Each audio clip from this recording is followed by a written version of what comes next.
Hello, good evening my dear friends. कैसे हैं आप सभी लोग? आज हम लोग YouTube पे मिल रहे हैं। Yes, Arif is already there, Girija is there, so people will join in. Yes, we are live. Call your friends. और आज हम लोग सेक्शन 31 से 61, just a second,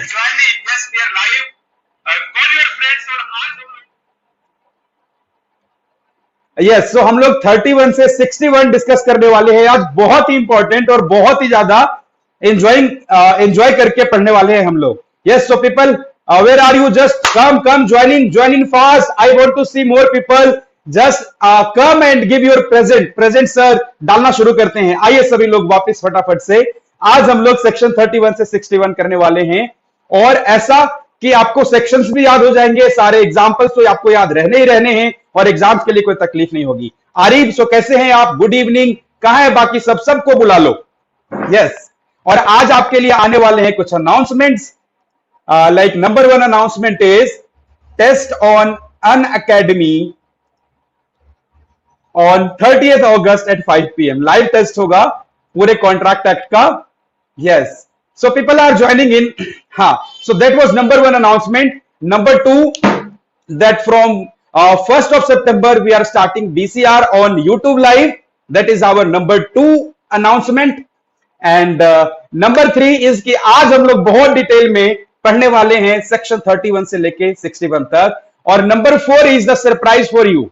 Okay, so you must be waiting for surprise. Sonali is here. So yes, I will present the surprise to you. And here we go. So yes, guys, identify who is her. क्या आप जानते हैं इनको? Timing for BCR, that will be at 8:30 PM evening from 1st of September.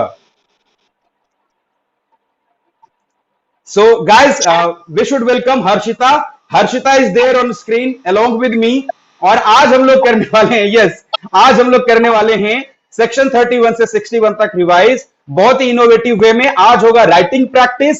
Class start नहीं हुई क्या? बस class start हो रही है, बस 2 मिनट के अंदर क्लास स्टार्ट हो रही है। आरी, so you are live already there और नॉट? हाँ, सुन के आपके माइंड में कुछ आया? कंटिंजेंट कॉन्ट्रैक्ट, अगर जिन बच्चों ने हमारी अनअकैडमी की क्लासेस अटेंड की है राहुल सर की, उन्हें पता होगा कि कंटिंजेंट कॉन्ट्रैक्ट क्या होता है।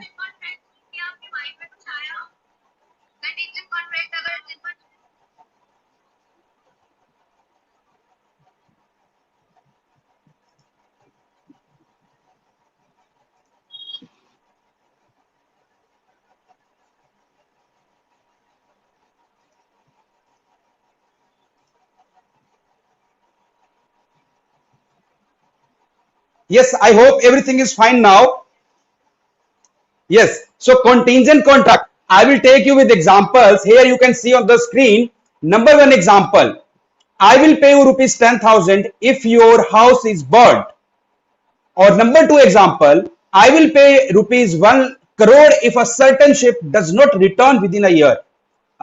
Depends upon happening or non-happening of an uncertain event called contingent contract. Yes, Arif, that's correct. That's actually correct. हाँ, तो हम लोग क्या कह रहे हैं कि contingent contract एक ऐसा contract होता है जो डिपेंड करता है कोलैटरल इवेंट के ऊपर, उसके हैपनिंग पे या उसके नॉन हैपनिंग के ऊपर। यस, सो हमारे पास जो 2 एग्जांपल हम लोग देख रहे हैं अभी, that is number 1 case. What is happening in number 1 case? यहाँ पे कॉन्ट्रैक्ट डिपेंड करता है हैपनिंग ऑफ एन इवेंट। अगर घर जल जाता है तो ये 10,000 पे करेंगी। और इस केस में हम लोग देख रहे हैं कि यहाँ पे अगर एक शिप नहीं रिटर्न होगा तब ये बी को पे करेंगी। Okay, so the best examples are insurance contract. यहां पे क्या हो रहा होता है, जस्ट अ सेकंड। हाँ, यहां पे क्या हो रहा था, अपने पास क्या हो रहा होता है, एग्जांपल है इंश्योरेंस कॉन्ट्रैक्ट का। इंश्योरेंस कॉन्ट्रैक्ट के अंदर कॉन्ट्रैक्ट डिपेंड करता है एक कोलैटरल ट्रांजैक्शन के हैपनिंग के ऊपर या नॉन हैपनिंग के ऊपर। So there are 3 essential. Number 1 is it is dependent on a future event. Number 2, collateral, ऐसा जो इवेंट होता है वो कोलैटरल होता है। एंड नंबर 3 इज ऐसा इवेंट जिसके ऊपर ये डिपेंड करता है अग्रीमेंट, वो अनसर्टन होता है। सो फॉर एग्जांपल इंश्योरेंस के केस में जब हम लोग इंश्योरेंस लेते हैं, सो लाइक अगर हम हेल्थ इंश्योरेंस ले रहे हैं या अगर हम लोग फायर इंश्योरेंस, मोटर इंश्योरेंस ले रहे हैं तो यहाँ पे क्लेम कब मिलता है? Like for example health insurance में जो डिसीजेज प्रिस्क्राइब्ड है उसके होने पे मिलेगा, हैपनिंग के ऊपर मिल रहा है ना। अच्छा, मोटर इंश्योरेंस में एक्सीडेंट के हैपनिंग पे मिल रहा है।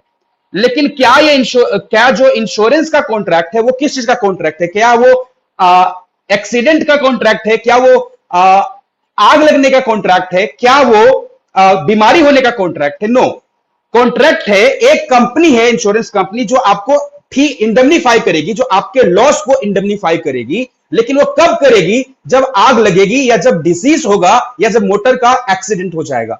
इन केसेस में जाकर के क्या होगा कि कॉन्टिंजेंट कॉन्ट्रैक्ट बनेगा। सो हम लोग क्या बोलेंगे कि ये जो कॉन्ट्रैक्ट होते हैं वो डिपेंडेंट होते हैं फ्यूचर इवेंट के ऊपर। ऐसा इवेंट कोलैटरल होता है और वो अनसर्टन होता है।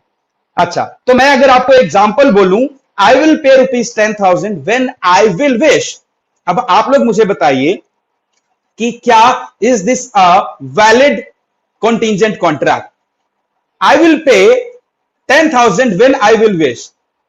यस, बिकॉज यहां पर कोई इवेंट हैपन नहीं हो रहा, सो this is not a contingent contract. Yes, very right Girija Khanna, yes that's very right answer. Okay, so this was section 31, that was contingent contract. और इसमें क्या लिखना है अपने को? इसमें बस एक छोटी सी बात लिखनी है, अ contingent contract is a contract to do or not to do something if some event collateral to such contract does or does not happen, and insurance contract provides the best example of contingent contract. That was section 31 for you. Now we will talk about section 32. I think Harshita has left. Okay, Harshita has left, so okay, I will take you through all these. Okay, Harshita is there. So Harshita, can you explain section 32? Yeah, sure, sir. Yeah, please explain. So guys, हमारे पास section 32 में आता है contracts contingent upon the happening of N uncertain future event. इसमें हम सबसे पहले एक example देखते हैं। हमारे पास है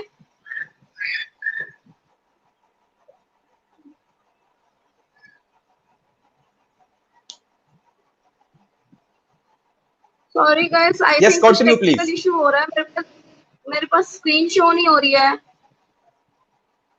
Okay, no worries. So I will continue with the example. Here we have A, B and C. Okay. A ने C के साथ ऑलरेडी कॉन्ट्रैक्ट किया हुआ है, बट B को बोलता है कि अगर C परफॉर्म नहीं करता तो मैं आपके साथ कॉन्ट्रैक्ट करूंगा। Okay, this contract is dependent on happening of an event and that happening is what? Non performance by C। ठीक है, तो इस केस में ये कॉन्ट्रैक्ट वैलिड कब होगा? जब सी रिफ्यूज कर दे। तो सिंपल सी बात है, मैं सेक्शन 32 में ये बोल सकता हूं, a contract which is contingent upon happening of an uncertain future event can be enforced only after that event happen. और मैं इसको इस तरीके से बोल सकता हूं, contracts contingent upon happening of an uncertain future event can not be enforced until that event happens. जब तक सी मना नहीं कर देता, इस अग्रीमेंट को, इस कॉन्ट्रैक्ट को हम लोग एनफोर्स नहीं कर पाएंगे। That's it. एक और एग्जांपल आपके पास था, ए ने बोला है बी को, you can go and marry C, if you marry C I will pay you ₹1 lakh और 5 lakh rupees whatever. Okay, और उस केस में ये तब तक एनफोर्स नहीं हो सकता जब तक बी एक्चुअल में शादी ना कर ले सी से। बट सपोज अगर सी की डेथ हो जाती है तो this contract will not B enforceable. तो बस सेक्शन 52 में आपके पास यही था। सेक्शन 52 में आपको यही पढ़ना है बस, contracts contingent upon happening of N uncertain future event can't be enforced until that event happens. That's it. 31 क्या था? कंटीजेंट कॉन्ट्रैक्ट का डेफिनेशन। ठीक है, उसमें क्या बोला हम लोगों ने? हम लोगों ने बोला कंटीजेंट कॉन्ट्रैक्ट वो कॉन्ट्रैक्ट होता है टू डू और not to do something if some event collateral to such contract does और डज नॉट हैपन। एसेंशियल में अपने को क्या ध्यान में आ गया? We have 3 essentials. Number 1, it is dependent on a future event. Such future event is a collateral event and also it is uncertain. Okay, ठीक है। फिर हम लोगों ने सेक्शन 32 कर लिया। 32 में क्या था? बस सिंपल था कि ऐसा कॉन्ट्रैक्ट जो कंटीजेंट है upon the happening of N uncertain future event, वो तब तक एनफोर्स नहीं हो सकता जब तक कि वो इवेंट हो ना जाए।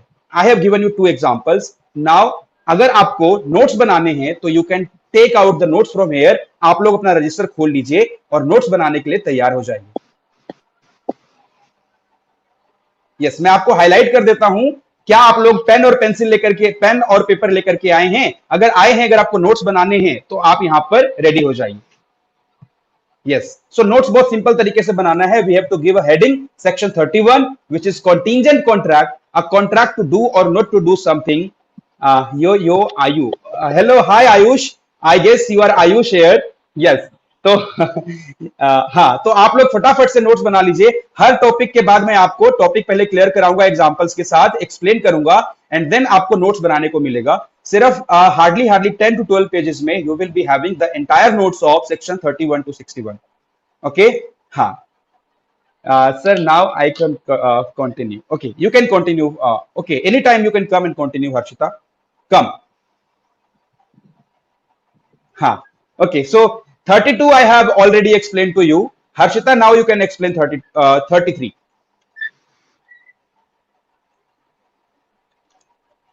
So guys, सेक्शन 32 में हमने देखा हैपनिंग के ऊपर।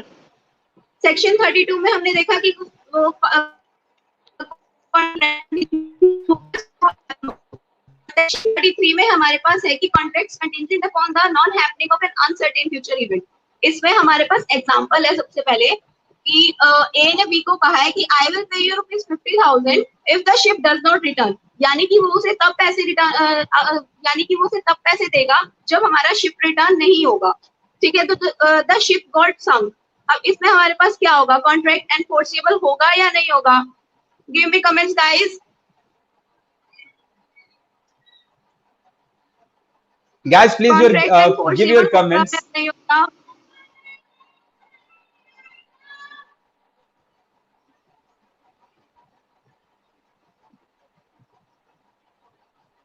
Oh, I think no one is here, so I'll continue. No, people are there. Yes. Enforce the contract. हाँ, आप कंटिन्यू करें Harshita, people will answer. Okay, sir.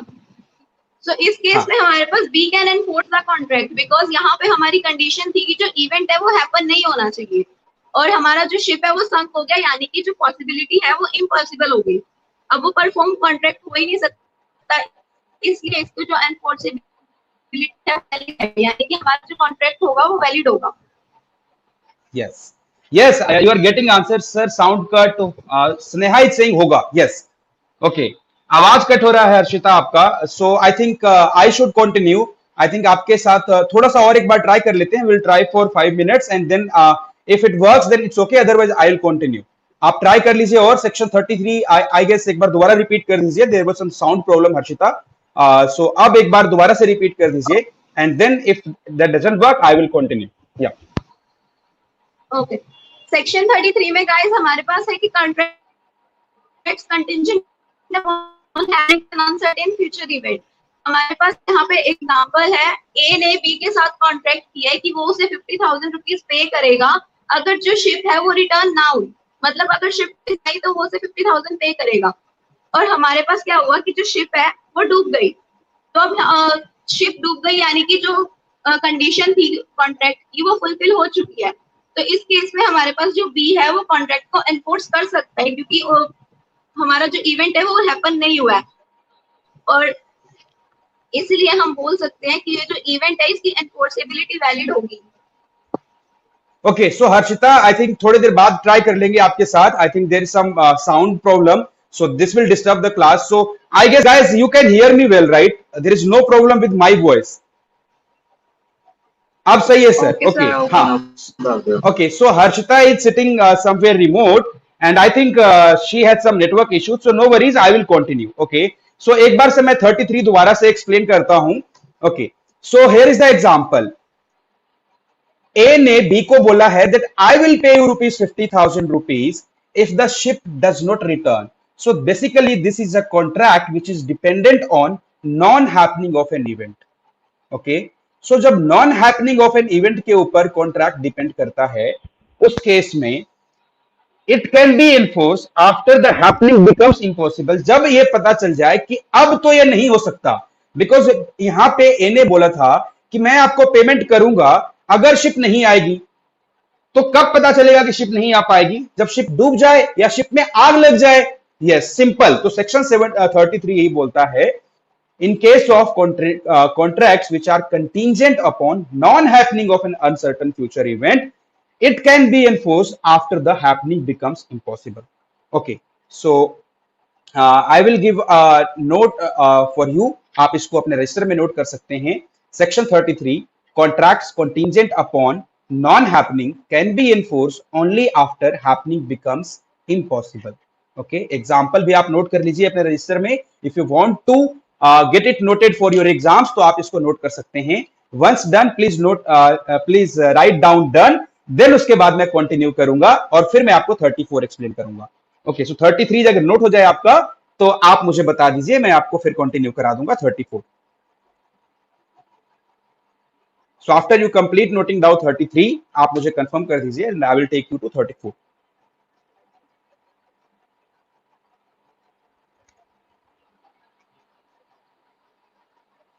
Okay, so shall I go to 34 or you are still writing down?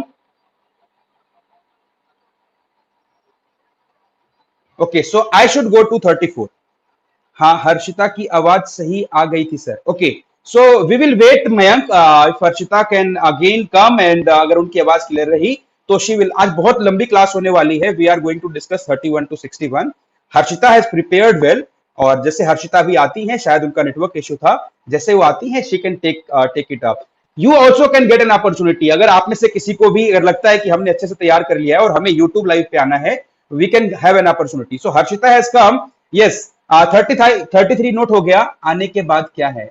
And okay, 33 में contract contingent upon non happening can be enforced only after happening becomes impossible. ये लिखा हुआ है भूमि राजपूत.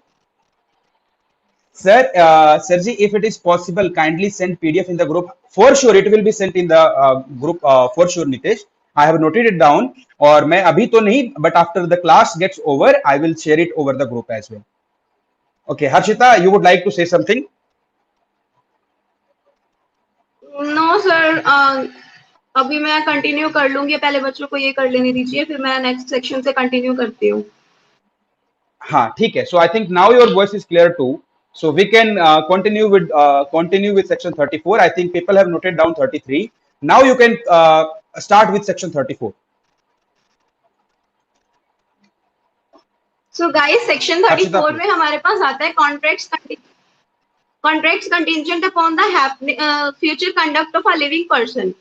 यानी कि अब इसमें हम एक एग्जांपल लेते हैं. हमारे पास A agrees to pay B a sum of money. A ने B एग्री किया है कि वो B को मनी पे करेगा अगर वो C से शादी कर लेता है. बट C ने क्या किया? C ने मैरी कर ली B से. तो यहाँ पे जो C है वो लिविंग पर्सन था. अब उसने जो कॉन्ट्रैक्ट को एनफोर्सेबल होने के लिए कंडीशंस फुलफिल नहीं की, यानी कि कॉन्ट्रैक्ट एनफोर्स हो ही नहीं सकता. तो यहाँ पे हमारा जो कॉन्ट्रैक्ट है वो वॉइड बन जाता है. अब इस केस में हमारे पास हम कह सकते हैं कि मतलब ये तो इम्पॉसिबल है ना कि डी की सडनली डेथ हो जाए, तो इसलिए ये कॉन्ट्रैक्ट वॉइड हो जाएगा क्योंकि सी ने कंडीशन को फुलफिल नहीं किया है और उसने मैरी कर लिया है डी से. तो इस केस में हमारे पास जो कॉन्ट्रैक्ट है वो वॉइड हो जाएगा. यस, सो सिंपल भाषा में अगर कोई कॉन्ट्रैक्ट डिपेंडेंट है किसी फ्यूचर कंडक्ट पे किसी पार्टी के, और जिस पार्टी के कंडक्ट पे डिपेंडेंट है वो कुछ ऐसा काम कर दे जिससे इसका परफॉर्मेंस इंपॉसिबल हो जाएगा. सो अभी हर्षिता ने एग्जांपल दिया, ए ने बी को बोला था कि सी से मैरी कर लो. ओके, एंड सी ने क्या किया है? किसी डी से शादी कर ली है. So now it has become confirm that A can not marry B. Okay, sorry, B can not marry C. तो इस केस में क्या होगा कि यहाँ पे कॉन्ट्रैक्ट वॉइड हो जाएगा. The day she has done such conduct, the contract will become void. Okay, इसका नोट करना चाहेंगे आप लोग तो आप नोटिंग कर लीजिए. I will just present the slide. So section 34 you can note. यहाँ पे हम लोगों ने लिखा हुआ है contract contingent upon future conduct of a living person becomes void if such person does an act which makes it impossible to perform. For example, A promised to marry B. If B married C, however, C marries D, such agreement becomes void. Such contract becomes void. Okay, ठीक है, आप इसको note कर लीजिए और फिर हम लोग उसके बाद 35 पे चलेंगे. 35 भी आपके लिए बहुत इजी लगेगा, आपको बहुत इजी है. मैं एक बार यहाँ पे आपको हाईलाइट भी करता हूँ. Contract contingent upon future conduct of a living person becomes void if such person does an act which makes it impossible to perform. For example, A promised to pay B if B married C. However, C marries D. The contract between A and B becomes void after that. Okay. एक बार जब हो जाए तो आप comment कर दीजिए that you have written it down. Sir अगर B सन्यासी हो जाता है तो भी ये सेक्शन अप्लाई होगा ना? बिल्कुल होगा। हाँ, because it depends. Yes Naman, you are very right, because this question relates to happening of like conduct of a living person. और अगर लिविंग पर्सन ने अगर सन्यासी होने का मतलब ये होता है कि it is proven that he will not marry again, then in that case this contract will become void undoubtedly. Yes, so I hope that you all have done noting. Now, Harshita, let's go to section 35 now. 35 has two parts. Okay, so पहले एक example दीजिए हर्षिता, फिर दूसरा example देना।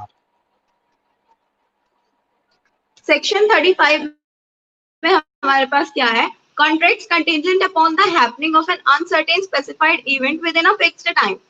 यानी कि जो हमारे कॉन्ट्रैक्ट्स की हैपनिंग होनी चाहिए वो एक फिक्स्ड इवेंट के फिक्स्ड टाइम के अंदर होनी चाहिए।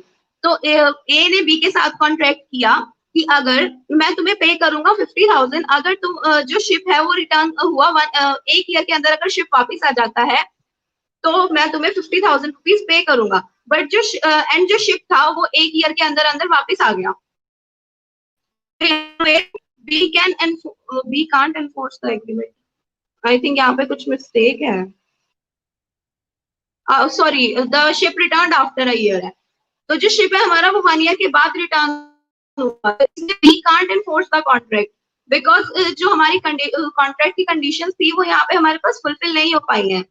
कंडीशन थी कि जो शिप है वो 1 ईयर के अंदर रिटर्न होना चाहिए, बट जो शिप है वो आफ्टर अ ईयर, एक साल के बाद शिप हमारा वापस आया, तो इस केस में हमारा जो कॉन्ट्रैक्ट है वो एनफोर्स नहीं हो सकता, कॉन्ट्रैक्ट हमारा वॉइड हो जाएगा। तो इसमें हम कह सकते हैं कि contracts contingent upon the happening of N uncertain specified event within a fixed time becomes void if it does not happen with in a fixed time. एक तो इस केस में हमारे पास दो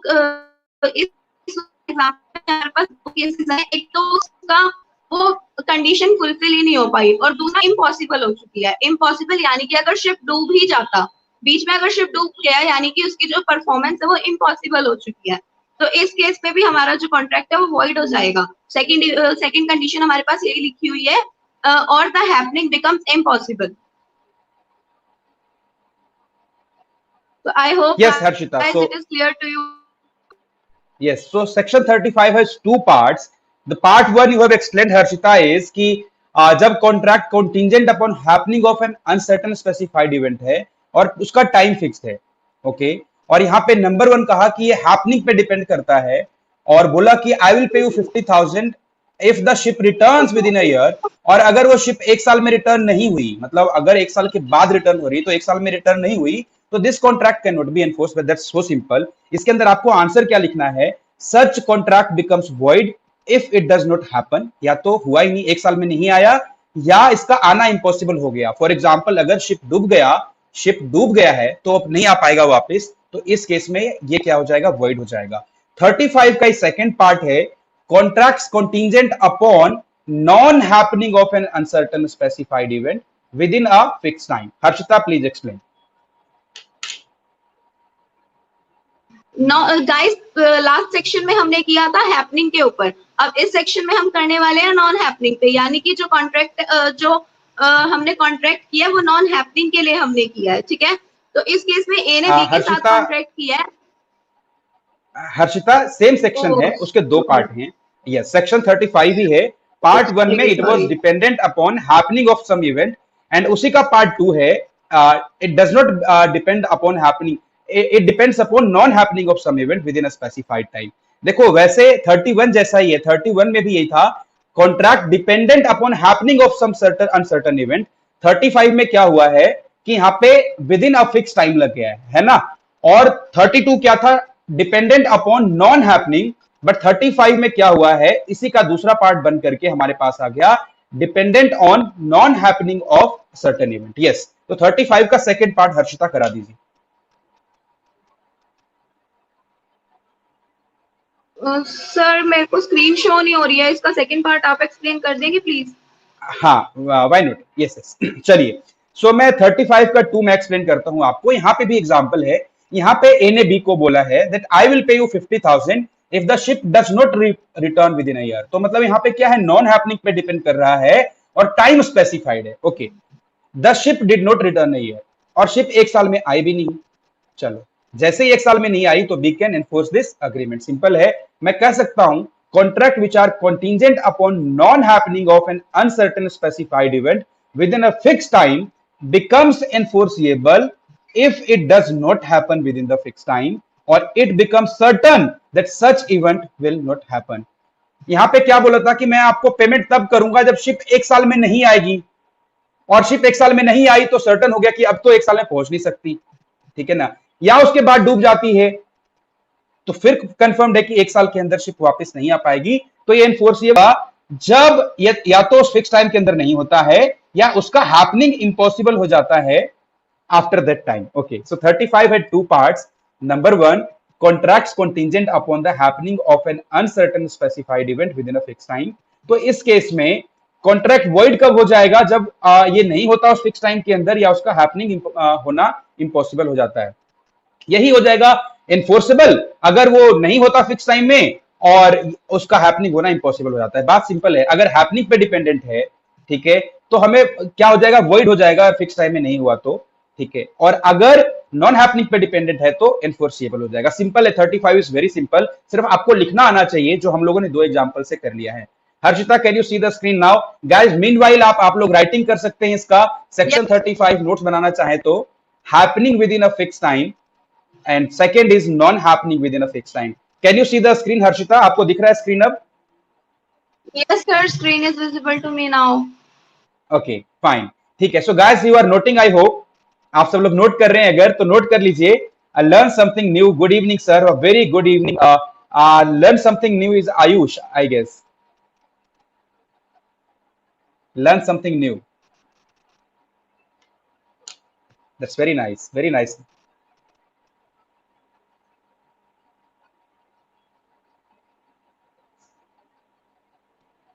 यस, सो हम लोग नोट कर रहे हैं क्या? एक बार कमेंट में बोलो ना कि हाँ सर नोट कर रहे हैं हम लोग. Sir not visible. I am not visible to you. Am I visible to all? Myself Pranjal. Okay okay, fine Pranjal. Yes, so अभी हम लोग सेक्शन 35 की नोटिंग कर रहे हैं and we have discussed happening within fix time. It will become void if within the fixed time does not happen or becomes impossible to happen.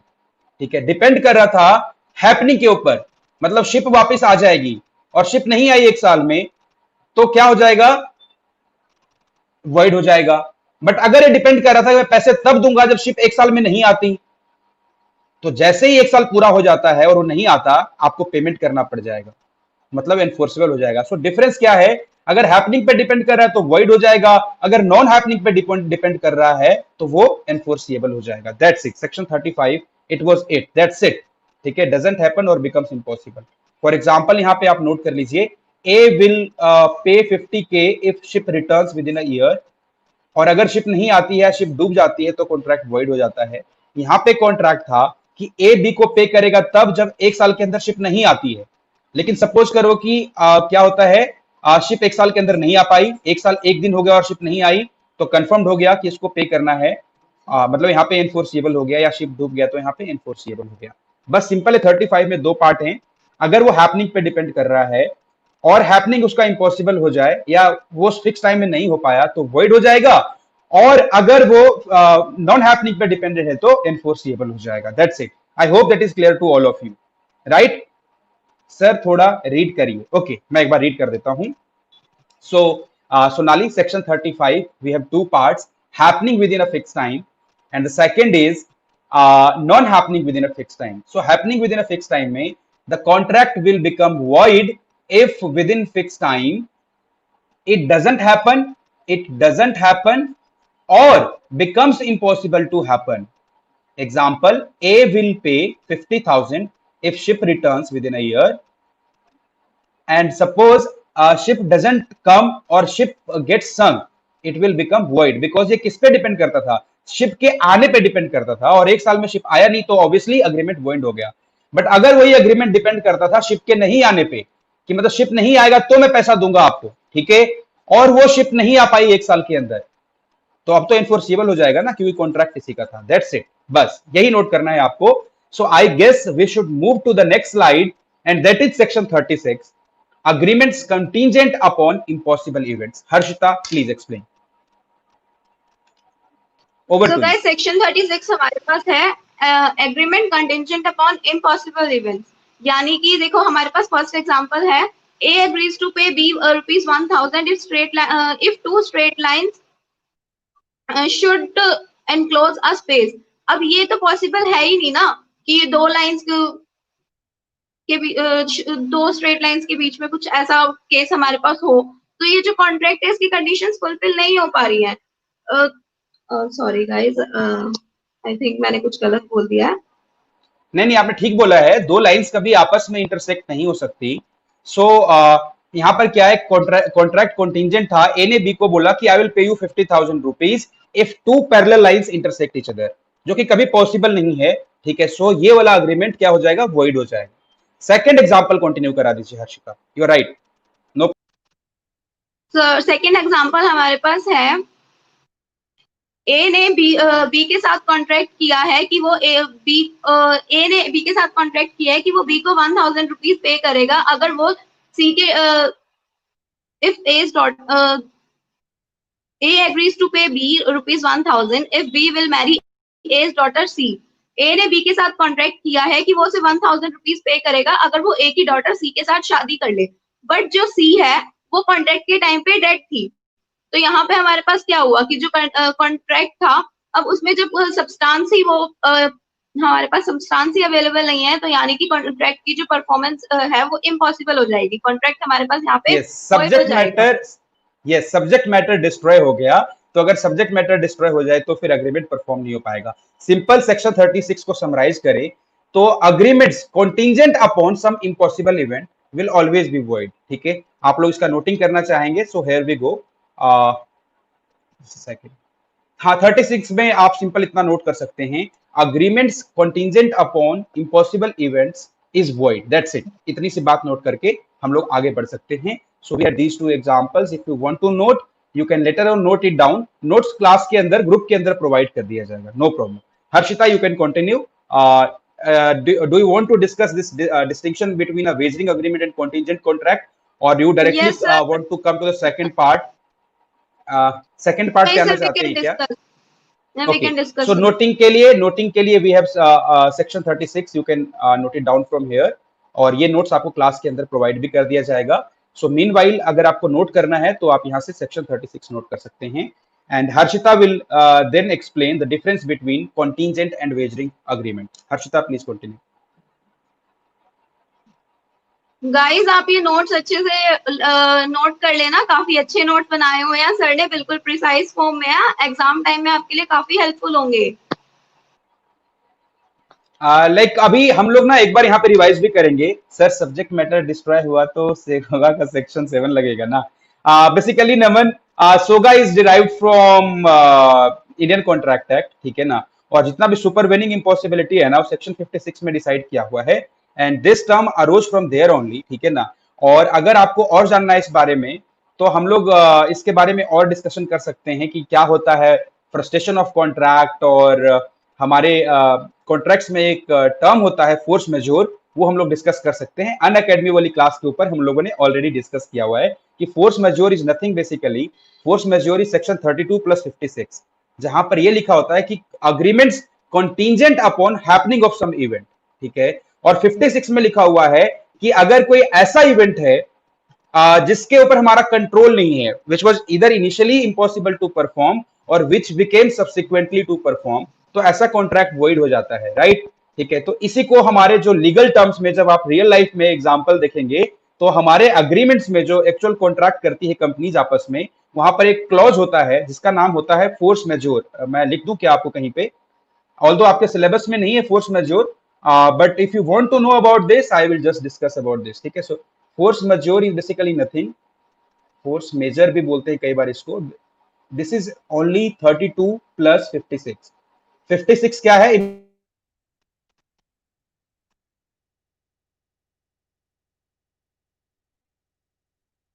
Implication है कि सारी कंपनियों ने अपना बिल्डिंग खाली कर दिया और जितने भी रेंट के एग्रीमेंट थे सब वॉइड हो गए, बिकॉज ये बताया गया नमन कि this is happy to see you live Harshita. Yes Ashish, even in fact all of us are very happy. This is a very unique way of learning और रिवाइज करने की कोशिश कर रहे हैं। Yes, it was the only first time that we tried to collaborate here, so this is a wonderful opportunity to all of you, those who want to come live, and if you have prepared well you always have an option, give me like अभी next Sunday को Unacademy पे test होना है पूरे Indian contract act का, अच्छा perform करिए and अगर आपका किसी एक टॉपिक के ऊपर अच्छा कमांड हो जाता है we will discuss over phone and you always have a chance to come live, so this is a motivation for you to come live again. हाँ, तो हम लोग क्या बात कर रहे थे कि जो कॉन्टिजेंट कॉन्ट्रैक्ट है ना, इसका रियल लाइफ में बहुत ही बड़ा इंप्लीकेशन है, ठीक है ना। कई सारे कॉन्ट्रैक्ट डिपेंड करते हैं किसी चीज के होने पे या किसी चीज के नहीं होने पे। Best example are insurance contract. Insurance में हमें क्लेम तब मिलता है जब जो इवेंट कोलेटरल इवेंट होता है, लाइक अगर हेल्थ इंश्योरेंस में बीमारियां होती है कि अगर किसी को वो बीमारी हुआ है तो वो क्लेम कर पाएगा। अगर मोटर इंश्योरेंस है तो एक्सीडेंट के ऊपर मिलता है कि अगर किसी का एक्सीडेंट हो गया तो इंश्योरेंस कवर मिल पाएगा, ठीक है। अगर वो फायर इंश्योरेंस है तो फायर लगने पे, तो बेसिकली ये क्या हो रहा है, यहाँ पे एक अग्रीमेंट हो रहा है which is dependent upon happening और non happening of some event. ये कहां डिफाइंड किया हुआ था? सेक्शन 31 में। 32 में क्या था? Contracts contingent upon happening of an event, ठीक है। 33 में क्या था? 33 में था contracts contingent upon non happening of an event, और 34 में था contracts contingent upon future conduct of a living person, ठीक है ना। बी ने शादी करनी थी सी से तो ए पे करता, बट सी ने शादी डी से कर ली, इस केस में कॉन्ट्रैक्ट वॉइड हो जाएगा। 35 के टू पार्ट्स थे, सेम वही था, contract dependent on happening but within a fix time, या non happening but again within a fix time. तो जब हैपनिंग पे डिपेंडेंट था तो ये वॉइड हो जाएगा अगर वो उस गिवन टाइम के अंदर नहीं हुआ या उसका होना इंपॉसिबल हो गया। अगर वो डिपेंडेंट था नॉन हैपनिंग के ऊपर तो एनफोर्सिएबल हो जाएगा अगर वो गिवन टाइम के अंदर नहीं हो पाया, उसका हैपनिंग इंपॉसिबल हो गया। बस इतनी सी बात है। 35 36 में हम लोगों ने क्या पढ़ लिया कि agreements which are contingent upon impossible events are always void. So this is part 1 of today's lecture 31 to 36. Would you like to comment 31 to 36 आपका क्लियर हो गया कि नहीं हो गया? We have covered this part, that is contingent contract part 1 31 to 36. बस इतना सही था 31 to 36। थोड़ा सा टेक्निकल हो जाता है इसलिए राइटिंग प्रैक्टिस मैंडेटरी है। So what I have done कि after explaining each of the topics I have given you notes कि आप इसको एक बार रजिस्टर में लिखिए, बोल दीजिए, it will be permanent in your memory for ever. एक बार पढ़ लिया, पिक्चर से देख लिया आपने, फिर आपने लिख भी दिया और फिर बोल भी दिया। तीन ही चीजें तो होती है ना कम्युनिकेशन में, one is visual, one is written and one is verbal, and you are doing all these three, so this will permanently stick to your memory, believe me. Okay, so हम लोग पार्ट 1 कर चुके हैं and now we will go to the part 2। This was the first time we were coming live jointly with Harshita, so there there would be some instances of tech not working properly, but now we already have done, so we can in future do it more time, more oftenly. So we will conduct DCR session over YouTube live for sure, and the timing will be 8:30 from 1st of September for you guys. Yes. हाँ, so part 2A now we will start. Why I have written part 2A? So 2 को भी मैंने 2 part में decide कर दिया है। Basically performance of contract is from 37 to 50, but 37 to 45 pure performance of contract है, और 46 से 50 को हम लोग बोल रहे हैं this is mainly related to time and place, time and place. So कई लोग छोड़ देते हैं इसको एग्जाम में, कई सारे लोग पढ़ते ही नहीं है, बहुत सारा लोग इसको शॉर्टकट में करते हैं, बट हम लोग पूरा इसको 100% रिवीजन में भी करेंगे। Yes, so Harshita over to you, can you start with section 37? Yes sir. So guys, हमारे पास मीनिंग ऑफ परफॉर्मेंस आता है, हमारे पास हमें परफॉर्मेंस पढ़ना है कि परफॉर्मेंस होती क्या है। यहाँ पे हमारे पास एक एग्जांपल है कि ए ने बी के साथ कॉन्ट्रैक्ट किया है कि तुम मुझे अपना गिटार सेल करो, तो बी ने अपना गिटार ए को दिया है और ए ने उसे पे किए हैं ₹10,000। ठीक है, तो यहाँ पे जो ए है उसने भी अपना पार्ट परफॉर्म कर दिया है और जो बी है उसने भी अपना पार्ट परफॉर्म कर दिया है, यानी कि बी ने जो है वो ए को गिटार दे दिया है और ए ने अब कंसिडरेशन पे कर दी है गिटार के लिए। तो यानी कि दोनों जो पार्टीज हैं उन्होंने अपनी अपनी रिस्पेक्टिव परफॉर्मेंस कर दिया, रिस्पेक्टिव प्रॉमिस उन्होंने फुलफिल कर दिया है। तो यहाँ पे हमारी परफॉर्मेंस ऑफ कॉन्ट्रैक्ट हो चुका है। तो एक बार हम रीड कर लेते हैं, साइड में लिखा हुआ है, the term performance of contract means that both the promiser and the promisee have fulfilled their respective obligations which the contract placed upon them. Yes, continue Harshita.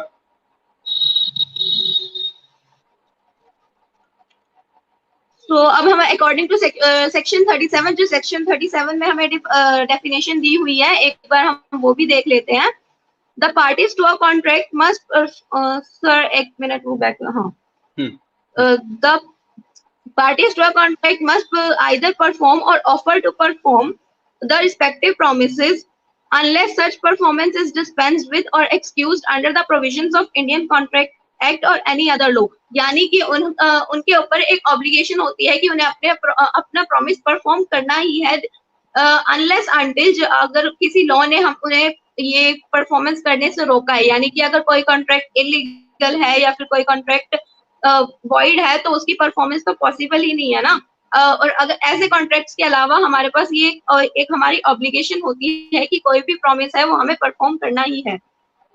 Right, सो इसमें हर्षिता लाइक हमारे पास डिस्चार्ज ऑफ कॉन्ट्रैक्ट है जहां पर via discharge many promises are dispense with, जहां पर आपको बोल दिया जाता है कि स्पेसिफिकली कि आपको परफॉर्म करने की जरूरत नहीं है।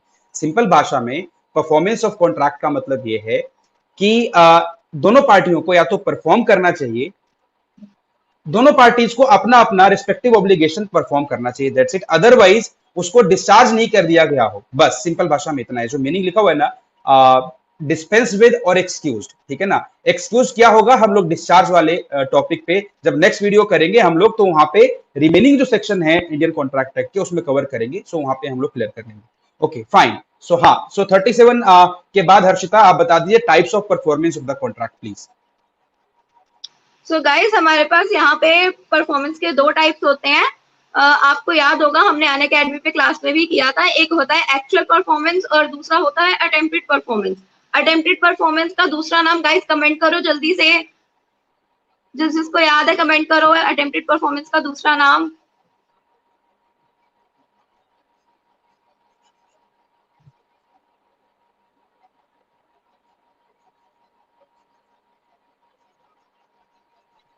यस, आई थिंक आप कंटिन्यू करें Harshita. Tender, yes very nice. Tender Arif ने बोल दिया है, हाँ, एंड सोनाली ने भी बोल दिया है। ट्रेडिंग नहीं बेटा Sonali, this is tender. Tender है ना आपके सामने स्क्रीन के ऊपर आ रहा है। ओके हाँ, सो कंटिन्यू कीजिए हर्षिता। सो अब हम नेक्स्ट स्लाइड में देखेंगे एक्चुअल परफॉर्मेंस क्या होती है और उससे नेक्स्ट स्लाइड में हम देखेंगे अटेम्प्टेड परफॉर्मेंस क्या होती है। एक्चुअल परफॉर्मेंस हमारे पास होती है कि ए ने बी के साथ कॉन्ट्रैक्ट किया था कि वो ए ने बी के साथ कॉन्ट्रैक्ट किया था कि वो उसे गिटार सेल करेगा।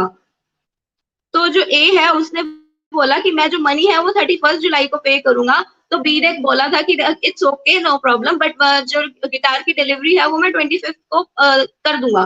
तो यानी कि जो बी ने जो एक्चुअल परफॉर्मेंस की है वो की है 25 जुलाई को, और ए जो एक्चुअल परफॉर्मेंस करेगा वो हमारे पास करेगा 31 जुलाई को, ठीक है। तो एक्चुअल परफॉर्मेंस की हम डेफिनेशन देख लेते हैं एक बार।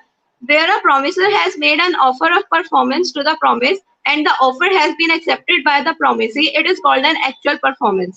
यानी कि बी ने अपना प्रॉमिस फुलफिल किया और ए ने उसे एक्सेप्ट भी कर लिया, तब हमारे पास यहाँ पे एक्चुअल परफॉर्मेंस हो जाती है।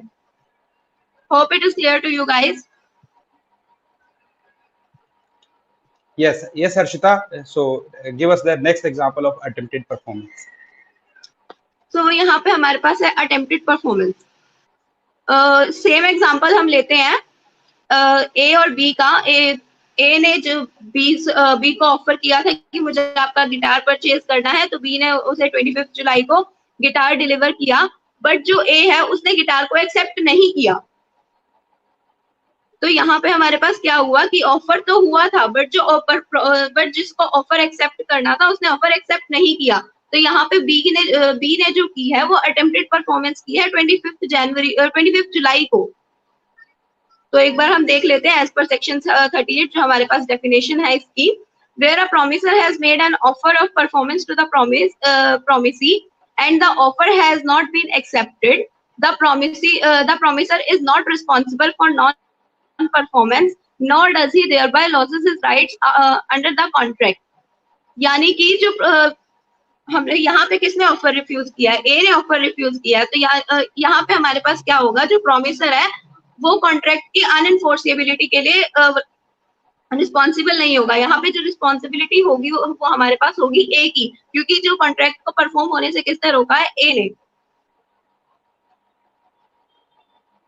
Yes, right. So now you just discuss types of tender and then we will do noting. Tender is attempted performance basically. Harshita, yeah, So please tender continue. हमारे पास गाइस हाँ, tender is another name of attempted performance. So we have two types of tender of goods or services and tender of money। Tender of goods and services में हमारे पास आता है कि goods और services हमने deliver किए थे, बट वो जो प्रॉमिसी है उसने एक्सेप्ट नहीं किया। अब यहाँ पे हमारे पास इसके 3 कॉन्सिक्वेंसेज होते हैं कि जो गुड्स है वो दोबारा से ऑफर नहीं करेंगे हम, ठीक है, और जो प्रोमिसर है वो प्रॉमिसी को स्यू कर सकता है कॉन्ट्रैक्ट की नॉन परफॉर्मेंस के लिए, और जो प्रॉमिसर है वो उसकी लायबिलिटी से डिस्चार्ज हो चुका है, यानी प्रॉमिसर की अब कोई लायबिलिटी नहीं रही है क्योंकि उसने ऑफर किया था बट जो ए है उसने एक्सेप्ट नहीं किया। लाइक यहाँ पे हमने जो एग्जांपल देखा था कि बी ने ऑफर किया था गिटार का, बट जो ए है उसने रिफ्यूज कर दिया था। तो यहाँ पे जो बी है उसने अपना प्रॉमिस फुलफिल कर दिया है और उसकी लायबिलिटी अब यहाँ पे नहीं रही है, और वो ए को स्यू भी कर सकता है for the non performance. Second हमारे पास आता है tender of money. Tender of money में हमारे पास है प्रॉमिसर ऑफर टू पे, यानी प्रॉमिसर ने ऑफर किया था कि वो अपनी मनी को पे कर रहा है, बट जो प्रॉमिसी है उसने एक्सेप्ट नहीं किया था, ठीक है। तो इस केस में हमारे पास दो कॉन्सिक्वेंसेस हो सकते हैं कि promiser is not discharge from his liability, जो प्रॉमिसर है उसकी लायबिलिटी से डिस्चार्ज नहीं हुआ है।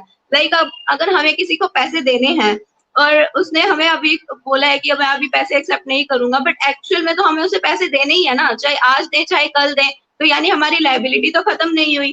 तो इसलिए हम इसमें बोल सकते हैं कि जो प्रॉमिसर है उसकी लायबिलिटी खत्म नहीं हुई है, और जो promisor will not be liable for interest from the date of valid tender. इसमें हमारे पास ये होगा कि जो प्रॉमिसर है, यस मैं बता देता हूँ एक बार, आई थिंक आपकी आवाज में प्रॉब्लम आ रही है। इसमें हमारे पास ये होगा कि जो हाँ, सो इस वाले एग्जाम्पल में क्या होता है कि सपोज मैंने आपको बोला है कि मैं आपसे 1 लाख रुपए ले लेता हूँ और मैं आपके पास आया हूँ 1 लाख रुपए रीपे करने के लिए, आप मना कर देते हैं, तो this is basically a tender of money. मैंने कोशिश करी परफॉर्म करने की बट आपने मुझे मना कर दिया, तो मेरी लायबिलिटी जो आपको पैसे पे करने की है, जो आपका 1 लाख रुपया लिया हुआ था वो तो मुझे वापस करना ही पड़ेगा। हाँ, इंटरेस्ट देने की लायबिलिटी इस डेट के बाद से मेरी नहीं रहेगी। That's it. Yes, very nice Harshita.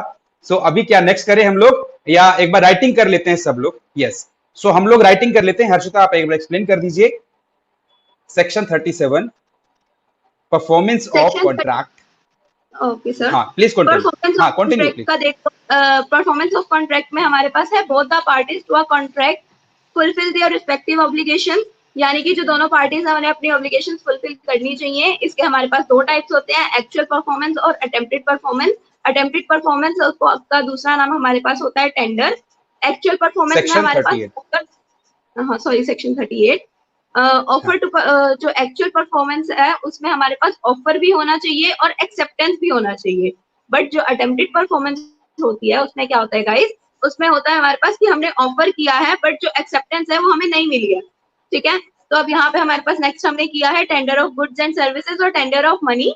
तो गुड्स एंड सर्विसेज के टेंडर में हमारे पास 3 पॉइंट्स हमने पढ़े थे कि जो प्रॉमिसी है उसे दोबारा ऑफर करने की जरूरत नहीं है, और जो प्रोमिसर है वो प्रोमिसी को स्यू कर सकता है नॉन परफॉर्मेंस के लिए, और जो प्रोमिसर है वो उसकी लाइबिलिटी से डिस्चार्ज हो चुका है। और सेकंड में हमने पढ़ा था टेंडर ऑफ मनी, इसमें हमारे पास जो प्रोमिसर है वो उसकी लाइबिलिटी से डिस्चार्ज नहीं हुआ है, उसकी लाइबिलिटी अभी भी बनी हुई है, बट उसके पास एक ये बेनिफिट है कि आप उसे इंटरेस्ट नहीं देना पड़ेगा क्योंकि उसने ऑफर किया था, बट जो प्रॉमिस है उसने एक्सेप्ट नहीं किया, तो यहाँ पे उसकी इंटरेस्ट ऑब्लिगेशन खत्म हो जाती है, बट एक्चुअल ऑब्लिगेशन उसकी खत्म नहीं हो पाती। ठीक है, Very nice, Harshita. So what we have studied till now, we have studied in the part 2, two sections, that is 37 and 38. Okay. So 37 आपने ये बताया कि परफॉर्मेंस में दो पार्टीज होती है और दोनों पार्टीज को अपना रिस्पेक्टिव ऑब्लिगेशन फुलफिल करना होता है, राइट। ए ने बोला बी को मैं गिटार दूंगा, तो ए को पैसे देने चाहिए और बी को गिटार देना चाहिए, दैट्स इट। फिर हम लोगों ने टाइप्स ऑफ परफॉर्मेंस पढ़ लिया। दो टाइप के परफॉर्मेंस है, actual performance, attempted performance. Actual performance में क्या होता है, बी ने ऑफर टू परफॉर्म किया और ए ने उसको एक्सेप्ट भी कर लिया। अटेम्प्टेड परफॉर्मेंस में इसने ऑफर टू परफॉर्म तो किया बट इसने इसको एक्सेप्ट नहीं किया, दैट्स इट। ठीक है, फिर आपने कहा अटेम्प्टेड परफॉर्मेंस के इफेक्ट्स क्या होते हैं। अगर बी लेकर के आया है गिटार बट ए ने रिफ्यूज कर दिया, तो बी अब नॉन परफॉर्मेंस के लिए रिस्पॉन्सिबल नहीं है, he is not responsible for non performance and also he does not lose any right. कहने का मतलब इसके पास राइट है कि ए को सू कर सकता है। ओके, टेंडर दो टाइप का होगा, टेंडर ऑफ गुड्स और सर्विसेज, दूसरा है tender of money. Tender of goods और सर्विसेज का मतलब गुड्स लेकर के गया है बट उसको प्रोमिस ने एक्सेप्ट नहीं करा, ठीक है, तो उसके पास तीन ऑप्शंस हो गए कि दोबारा उसको ऑफर करने की जरूरत नहीं है और वो रिस्पॉन्सिबल नहीं होगा और वो क्या कर सकता है, सू कर सकता है प्रोमिसी को, और प्रोमिसर की अब कोई फर्दर रिस्पॉन्सिबिलिटी नहीं होती, वो डिस्चार्ज हो गया है फ्रॉम द लायबिलिटी।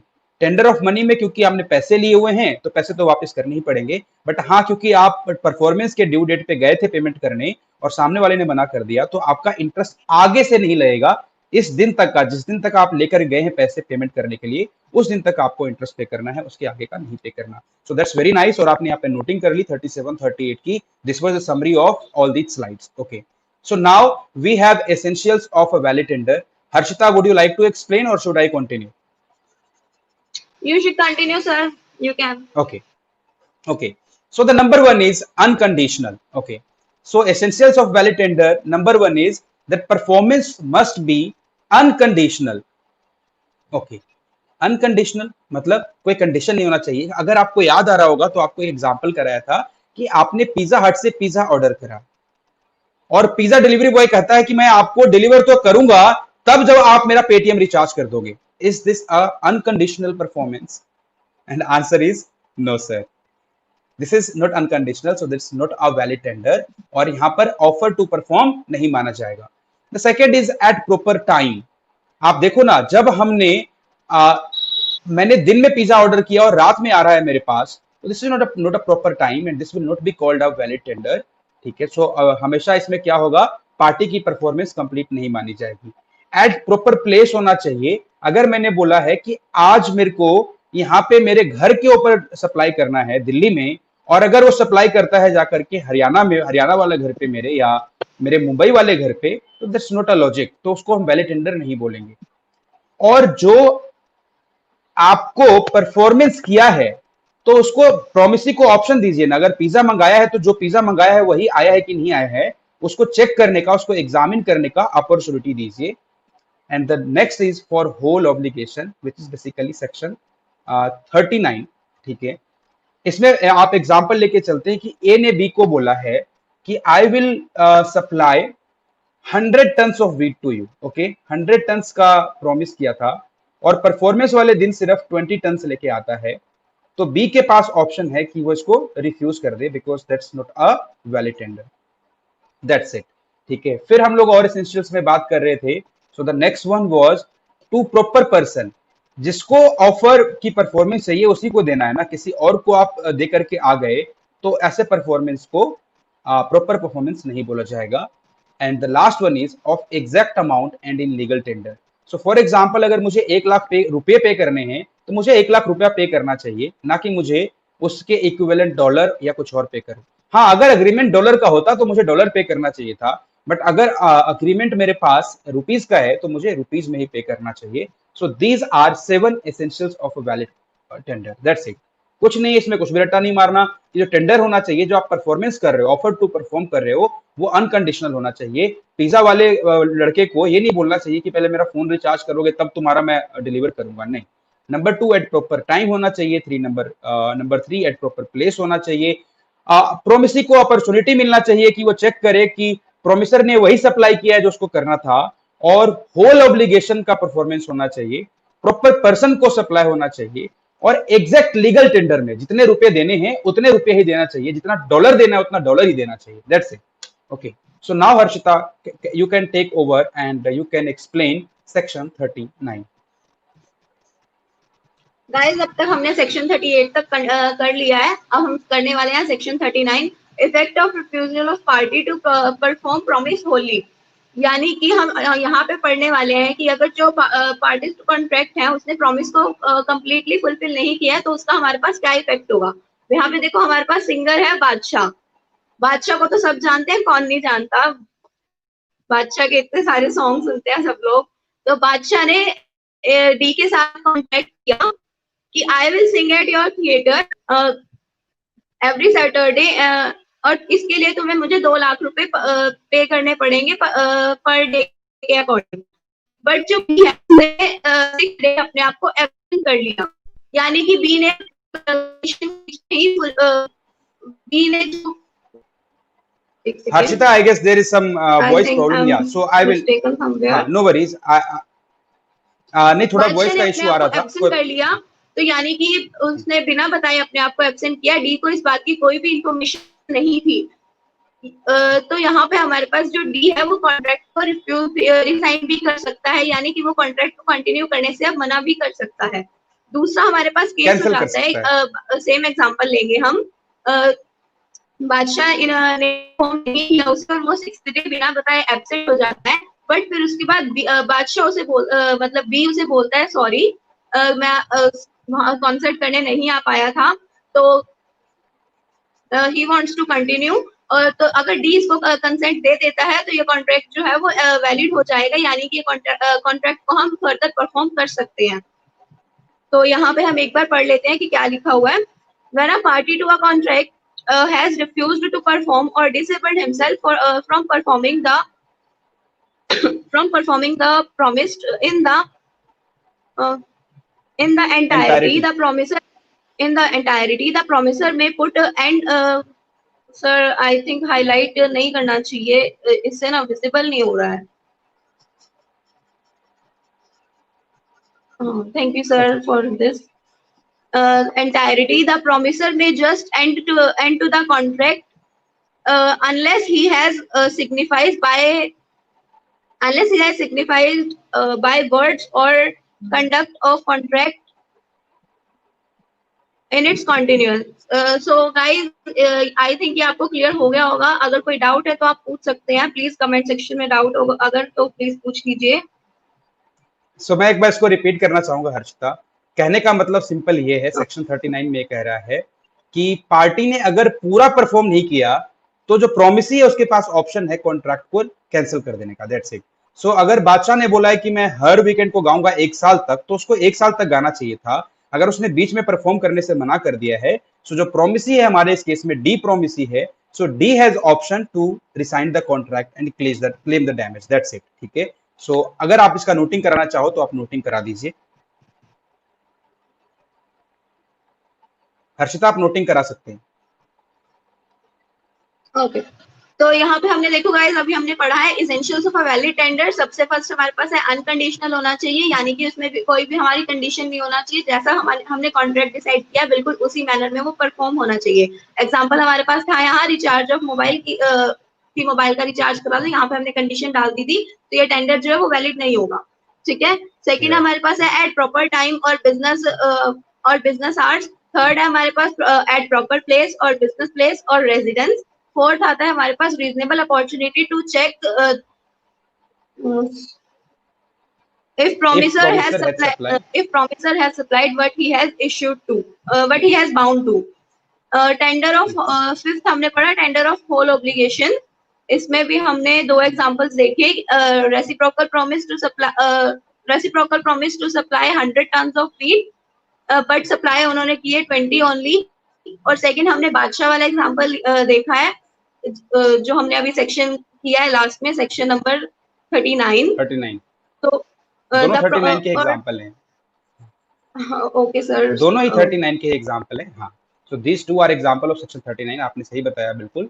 तो उसमें क्या होता है, अगर पूरा कॉन्ट्रैक्ट परफॉर्म नहीं किया तो जो प्रोमिस उस कॉन्ट्रैक्ट को कैंसिल कर सकता है या उसको कंटिन्यू भी कर सकता है अगर वो अपनी कंसेंट दे दे तो। दैट्स इट, बस आपको ये नोट कर लेना है, इतना नोट कर लीजिए। सो आपका 39 37 आपने क्लियर करा दिया। 37 वाज परफॉर्मेंस ऑफ कॉन्ट्रैक्ट, उसमें आपने टाइप्स बता दिए, एक्चुअल परफॉर्मेंस, अटेम्प्टेड परफॉर्मेंस। फिर आपने अटेम्प्टेड परफॉर्मेंस को बोला सेक्शन 38 के अंदर, जहां आपने बोला offer to perform by promisor होता है but promisor refuse to perform कर देता है। ठीक है, फिर आपने उसके एसेंशियल्स पढ़ लिए, जिसमें आपने पढ़ा कि अनकंडीशनल होना चाहिए, प्रॉपर टाइम पे होना चाहिए, प्रॉपर प्लेस के ऊपर होना चाहिए, ठीक है, सेम रीजनेबल अपॉर्चुनिटी मिलना चाहिए प्रोमिसी को। फिर आपने कहा कि पूरा कॉन्ट्रैक्ट सप्लाई होना चाहिए और प्रॉपर पर्सन को होना चाहिए और एग्जैक्ट लीगल टेंडर होना चाहिए। तो ये 7 एसेंशियल्स पढ़ लिए थे आप लोगों ने। ठीक है, फिर 39 पे आ गए। 39 ये कहता था कि पूरा कॉन्ट्रैक्ट आपको पूरा परफॉर्मेंस करना है। तो अगर आपने कॉन्ट्रैक्ट किया है 100 टन ऑफ वीट सप्लाई करने का, तो आपको 100 टन ही करना चाहिए। अगर आप 20 टन करोगे तो प्रोमिसी के पास ऑप्शन होगा कि वो रिफ्यूज कर दे, राइट। बादशाह ने कहा कि अगर मैं 1 साल तक आपके इस थिएटर में गाऊंगा हर वीकेंड को, तो उसको हर वीकेंड को गाना चाहिए था, लेकिन उसने छठे वीकेंड को ही, 6th डे को ही उसने मना कर दिया। तो अब थिएटर मैनेजर के पास ऑप्शन है कि उस कॉन्ट्रैक्ट को रिसाइन कर दे, और अगर वो चाहे तो कॉन्ट्रैक्ट करा सकता है, बट उसके लिए उसको अपनी कंसेंट देनी पड़ेगी। बस इतनी सी बात नोट करना है आपको यहाँ पे 39 के अंदर। So this is basically 38 to 39 जिसका समरी है ये, और this is more than sufficient. Exam में ये लिख दीजिए तो आपने पूरा लिख दिया है, you will get the full marks. So are you guys all done? क्या आप लोगों ने नोट कर लिया है? तो हम आगे चलें, एक बार कमेंट करके बोलो तो फिर हम आगे चलेंगे। देन वी विल स्टार्ट 40 41 और फिर आगे आएगा devolution of joint rights and liabilities. Main part बस यही वाला है। उसके बाद हमारे पास 46 टू 50 बहुत छोटा सा है, और उसके बाद जो हमारे पास नेक्स्ट लास्ट वाला है उसमें 56 टू 59 तो 5 मिनट का है। सो बस 51 टू 56 विल टेक 10-15 मिनट्स। तो आप लोग एकदम बने रहिए, बिकॉज ये इंपॉर्टेंट चैप्टर है और काफी लेंथी टॉपिक है और काफी सारे टेक्निकल वर्ड्स हैं जिससे लोग घबराते थे, बट आप नहीं घबराएंगे बिकॉज आप इसको एक बार ऑलरेडी डिटेल में पढ़ चुके हैं। And now we are doing revision, और हर्षिता आपको एक्सप्लेन कर रही है point by point along with the notes. You also can have a chance, so the next time you want sir resigned के बाद वाला, okay just a second बेटा, आप कह रहे हैं can continue if he provides his consent. Sonali, yes Sonali notes बना रहे हैं, वेरी नाइस। नीचे का दिख नहीं रहा, ओके जस्ट अ सेकंड, मैं इसको सर आई थिंक ये जो नीचे लाइन लिखी हुई है ना, हाँ, do subscribe the channel and share, हाँ हटा देते हैं उसको। अब दिखेगा बेटा? इसको रिमूव करना चाहिए सर। हाँ कर दिया, कर दिया। हाँ now it's okay sir, okay.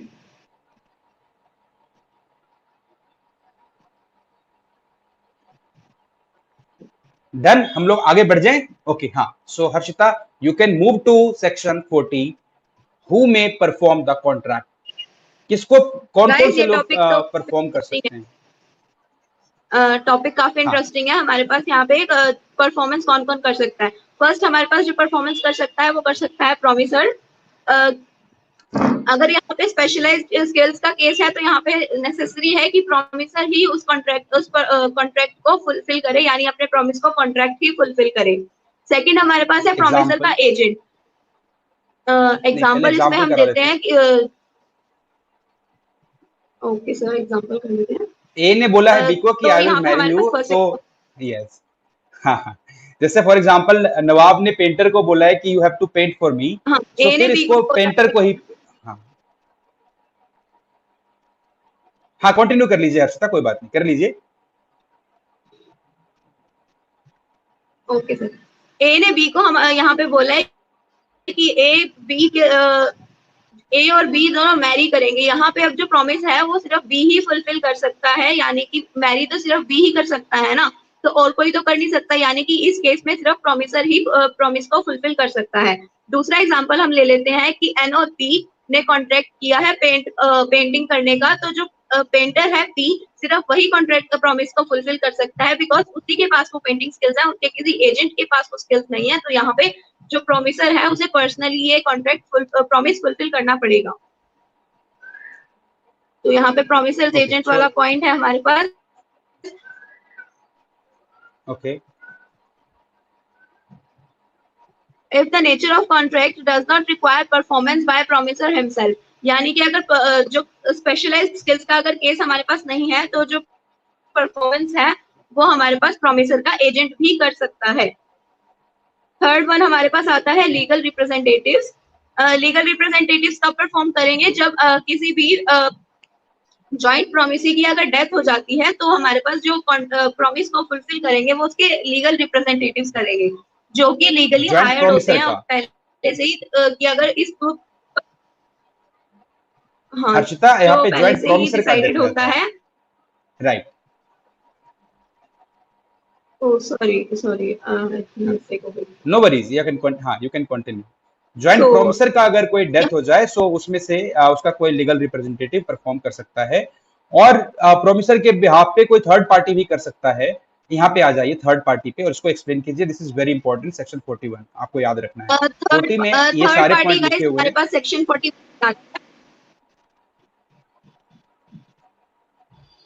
Yes, continue please.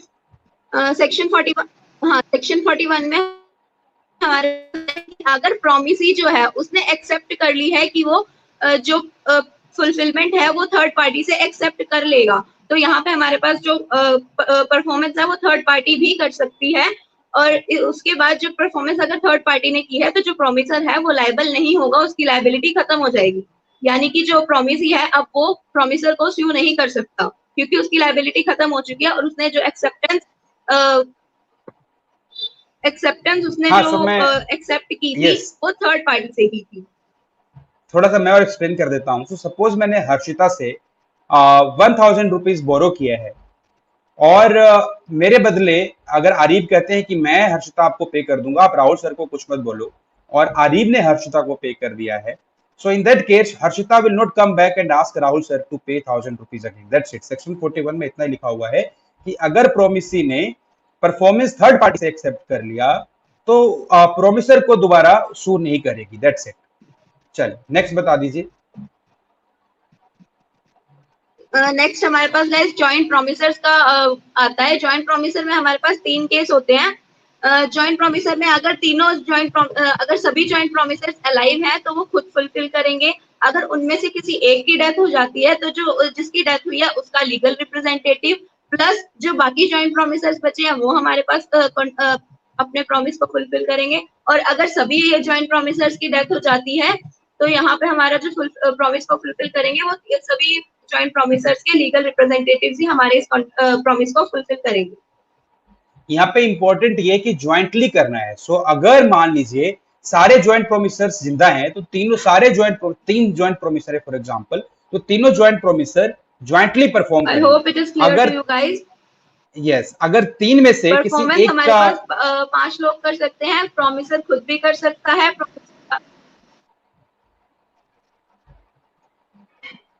या continue Harshita please continue.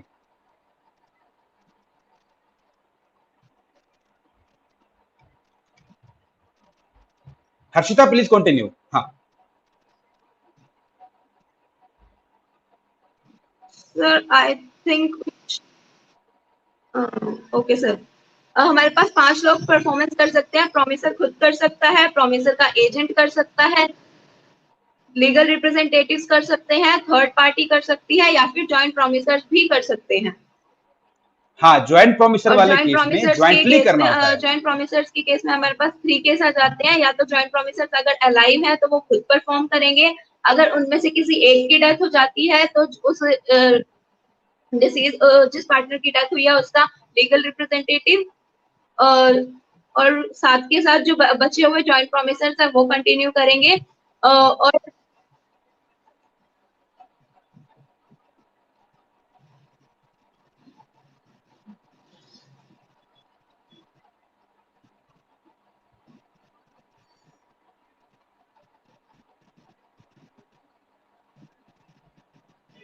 Yes, so हम ये कह रहे हैं कि अगर किसी का I डेथ think हो there is गया, some technical issue. I think you should continue now.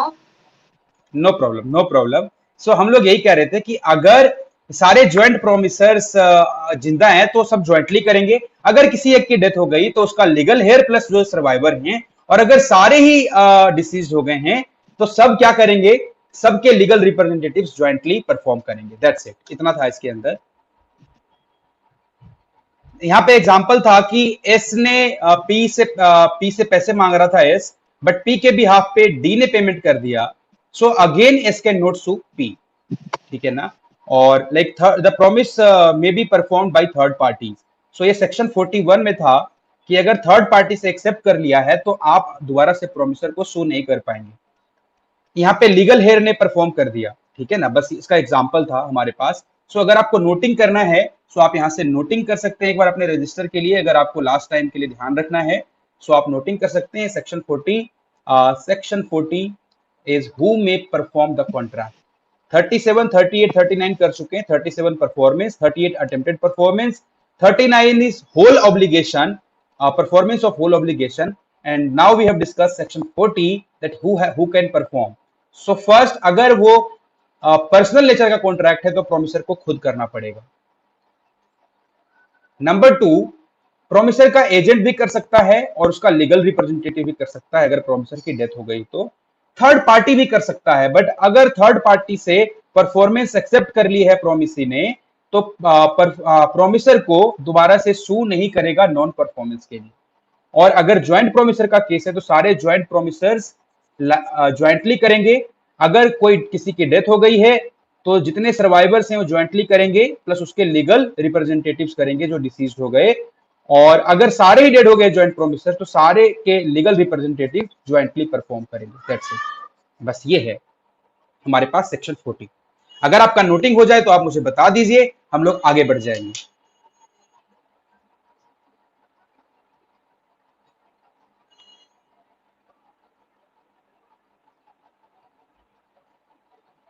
I hope you all are noting it. जैसे ही नोट हो जाएगा आप मुझे बता दीजिए, मैं आगे बढ़ जाऊंगा और फिर मैं कराऊंगा सेक्शन 41। कितना टाइम हो गया है आज की क्लास का? It's already 1 hour 18 minutes। So I hope कि हम आज 50 तक खत्म करके उसके बाद हम लोग नेक्स्ट क्लास में कंटिन्यू करेंगे। सो 61 नहीं कंटिन्यू कर पाएंगे बिकॉज एक तो आज मतलब थोड़ा सा नेटवर्क इशू रहा है, एंड हम लोग if you were testing it with Harshita तो थोड़ा सा नेटवर्क के इश्यूज भी बीच बीच में आए हैं। No worries, we will do this class live tomorrow, और फिर हम लोग वहां से 50 to 61 कर लेंगे, हाफ एन आवर में कवर कर लेंगे। तो कल रात को 9 बजे हम लोग दोबारा मिलेंगे और 9 बजे हम लोग 50 to 61 क्लियर कर लेंगे। यस, किसले Kumar, network issues, okay, I can understand. चलिए, क्या आप लोगों का नोट हो गया? तो क्या मैं आगे बढ़ जाऊं? आप लोग अगर मुझे एक बार हाँ कहोगे तो I will move ahead and I will take you to section 42 to section 44, devolution of joint liabilities and joint rights. एक बार कमेंट करके बता दीजिए अगर आपका नोटिंग हो गया है तो।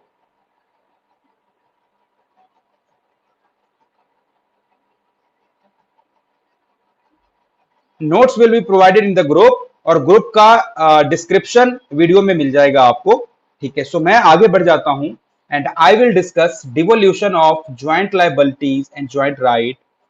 सेक्शन 42 में बताया हुआ है। So to simply put, devolution का मतलब क्या होता है? डिवोल्यूशन का मतलब passing over from one person to another.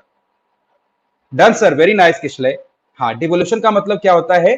Passing over from one person to another. तो डिवोल्यूशन ऑफ लायबिलिटीज क्या होगा? Joint liability. तो अगर किसी प्रोमिसर का डेथ हो जाता है तो the liabilities of joint promisor passes to their legal representative और लीगल हेयर। ऑब्वियसली ये कब होगा? डेथ के केस में होगा, ओके। तो मतलब डिवोल्यूशन होगा डेथ के केस में। अच्छा, चलिए सेक्शन 43 की बात करेंगे। 43 बोलता है joint and several liability of joint प्रोमिसर्स।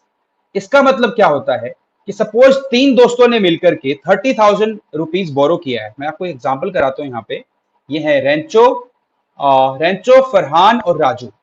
इन तीनों ने मिलके वायरस से 30,000 रुपीज बोरो करे हैं, ओके। तो इंडिविजुअली देखा जाए तो इनको 10,000 पे करना है, इनको 10,000 पे करना है और इनको 10,000 पे करना है। लेकिन virus can claim entire 30,000 from any one of them, ठीक है, ये भी हो सकता है। तो हम कह सकते थे ज्वाइंटली वो 30,000।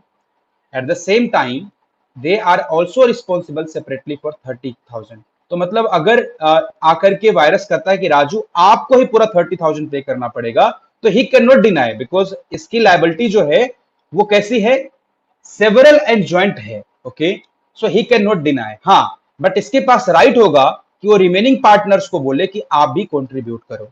तो बस यही बात हमारे सेक्शन 43 में लिखा हुआ है, any one of joint promisor may be compelled to perform. Compelled का मतलब हाँ, उसको पुश किया जा सकता है कि तुम परफॉर्म करो। हाँ, each of the joint promisors may compel every other joint promisor to contribute equally. Yes.